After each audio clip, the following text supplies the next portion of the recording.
এক লোক এসে বলছে, বস আমি কিন্তু আপনার খুব ভক্ত। তুমি বলতে যাবে না, আমি কি সাবানা না ববিতা, আমার আবার ভক্ত কিসে? আমাদের মানসিকতার সংস্কার প্রয়োজন, তাহলে পরে আমাদের রাষ্ট্র সংস্কারটা কাজে দিবে। রবীন্দ্রনাথের একটি কথা আছে, সহজ কথা কইতে আমায় কহজে, সহজ কথা চায় না বলা সহজে।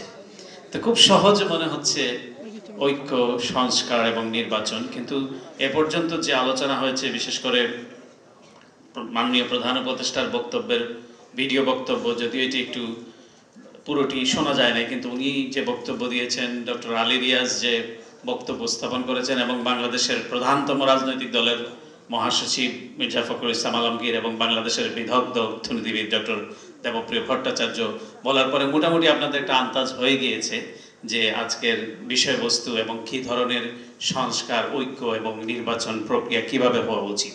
তবে আমি 3 মিনিটের মধ্যে শেষ করব বলে আমি ওয়াদা করেছি। আমি চাইবো যে ওয়াদাটা রক্ষা করতে। মুশকিল হয়েছে কি, আমরা ওয়াদা দিলে পরে ওয়াদা রক্ষা করি না। তো আমি যদি শেষ না করি আমাকে একটু গুতা দিতে পারেন আর কি। তো আমি যখন জুম্মার নামাজে মাঝে মধ্যে যেতাম, মসজিদের ইমাম সাহেব যখন দোয়া করতেন, একটা দোয়া শুনতাম যে ইয়া আল্লাহ আমাদেরকে সবাইকে তুমি এক এবং নেক বানাও। তখন আমার মনে হচ্ছে, আমি নামাজ শেষে চিন্তা করতাম যে দ্বিতীয়টা হয়তো সম্ভব, কিন্তু প্রথমটা সম্ভব না। এক নেক হয়তো হয়ে যেতে পারবে, কিন্তু এক হতে পারবে না। এই যে ঐক্য, কিন্তু যখন দেখলাম যে বাংলাদেশের মানুষের উপরে, বাংলাদেশের সরকারের উপরে এবং অধিকার প্রতিষ্ঠার বিষয়ে পার্শ্ববর্তী একটি রাষ্ট্র থেকে যেভাবে ক্যাম্পেইন করা হলো, যেভাবে বাংলাদেশকে বিকৃতভাবে চিত্রিত করা হলো, তখন পুরো জাতি আবার দ্বিতীয়বারের মতো ঐক্যবদ্ধ হলো। প্রথমবার হলো 5ই আগস্ট, দ্বিতীয়বার হলো পুরো জাতি আজকে ঐক্যবদ্ধ। আমি মনে করি এটা, এই যে প্রথম শব্দটা ঐক্য, বাংলাদেশের মানুষের মধ্যে, রাজনৈতিক দলসমূহের মধ্যে, সৃষ্টিশীল মানুষের মধ্যে একটি ইস্পাত কঠিন ঐক্য গড়ে উঠেছে। কিন্তু যেটি হচ্ছে এবং চলছে সেটা হলো ঐক্য বিনষ্টের চেষ্টা চলছে। আমরা গণতন্ত্রের কথা বলি, কিন্তু আমি নিজে গণতান্ত্রিক হতে চাই না। যেমন আমি কথায় বলি, আরে ভাই আপনি কি আমার চেয়ে বেশি বুঝেন নাকি, তার মানে আমি বেশি বুঝি, আমি কিন্তু গণতান্ত্রিক না। আরে ভাই আগে আমারটা শুনেন।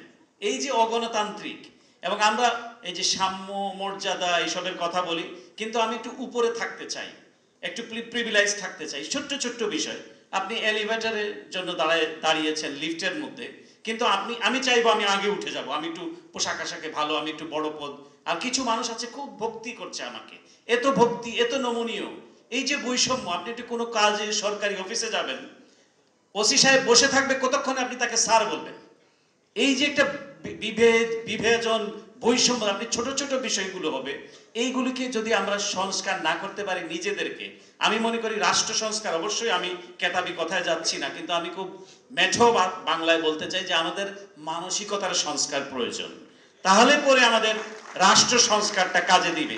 না হলে পরে বিশাল আকারের বই পুস্তক হবে, অনেক সুন্দর সুন্দর কথা হবে। বাংলাদেশে কিন্তু আইনের কোনো অভাব নেই, কিন্তু অভাব হচ্ছে আইনের প্রয়োগের, এবং যারা আইন তৈরি করে তারাই আইন মানতে চায় না। সুতরাং আমাদের মানসিকতার সংস্কারটা আমি মনে করি অত্যন্ত জরুরি। এবং যে জিনিসটা চলছে, যে হিংসা, যে আমি বেশি করেছি, আমার অবস্থানটা বেশি, এই বিষয়টাতে খুব পরিত্যাগ করতে হবে। কারণ আমরা যদি মনে করি এই রাষ্ট্র আমাদের স্বাধীনতা, আমাদের অধিকার, এটি কেউ কোনো সোনার থালায় উপঢৌকন হিসেবে দেয়নি, এটি অর্জন করতে হয়েছে আমাদের বিপ্লবের মধ্য দিয়ে।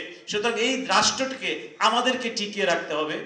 এই কারণেই আমাদেরকে সকলের প্রতি সহনশীল হতে হবে। আমরা পরমতকে মোটেই মানতে চাই না। আমরা মুখে বলি হ্যাঁ আমরা সমালোচনায় বিশ্বাস করি, মুক্ত মত, কিন্তু আপনি দেখুন না, আমার সমালোচনা করে যে আমি আপনাকে ঘায়েল করার জন্য হেন কোনো চেষ্টা নাই, আমি সেটা করব। চরিত্র হনন থেকে শুরু করে, চাই সে সরকারে, চাই সে বিরোধী দলে। কিন্তু এটি কেন হবে? যেমন আমি মুশফিকুল ফজল আনসারী, আমি মনে করি সব মানুষ আমাকে ভালো বলতে হবে কেন? কিছু লোক আমাকে ভালো বলবে, কিছু লোক খারাপ হবে। যেমন আমি একটা মজার ছলে পড়ি, বিএনপির এক শীর্ষ নেতা ছিলেন তরিকুল ইসলাম, আল্লাহ আল্লাহকে বেশ নসিব করুক, এক লোক এসে বলছে, বস আমি কিন্তু আপনার খুব ভক্ত। তুমি বলতে যাবে না, আমি কি সাবানা না ববিতা, আমার আবার ভক্ত কিসের? তো বিষয়টা হলো এই যে আমরা সবার কাছে ভালো থাকতে চাই, সবার কাছে প্রিয় থাকতে চাই, আবার একটু হিপোক্রেসিও করতে চাই। তো এই জিনিসটা বাংলাদেশে চলে না, আজকের বাংলাদেশে, আজকের বাস্তবতায়। যাই হোক, যেটি হচ্ছে সংস্কারের কথা বললাম। তৃতীয় যেটি হচ্ছে নির্বাচন। অবশ্যই বাংলাদেশে একটি জনপ্রতিনিধিত্বশীল সরকার গঠন করতে হবে।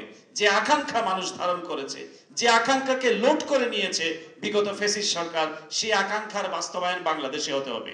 বাংলাদেশ যাতে মানুষ যাতে তার প্রতিনিধি, তার পবিত্র আমানত দিয়ে নির্বাচন করতে পারে, সেটি কিন্তু মানুষের সবচেয়ে বড় আকাঙ্ক্ষা, এবং সেই আকাঙ্ক্ষার বাস্তবায়ন বাংলাদেশে হতেই হবে, এটির কোনো বিকল্প নাই।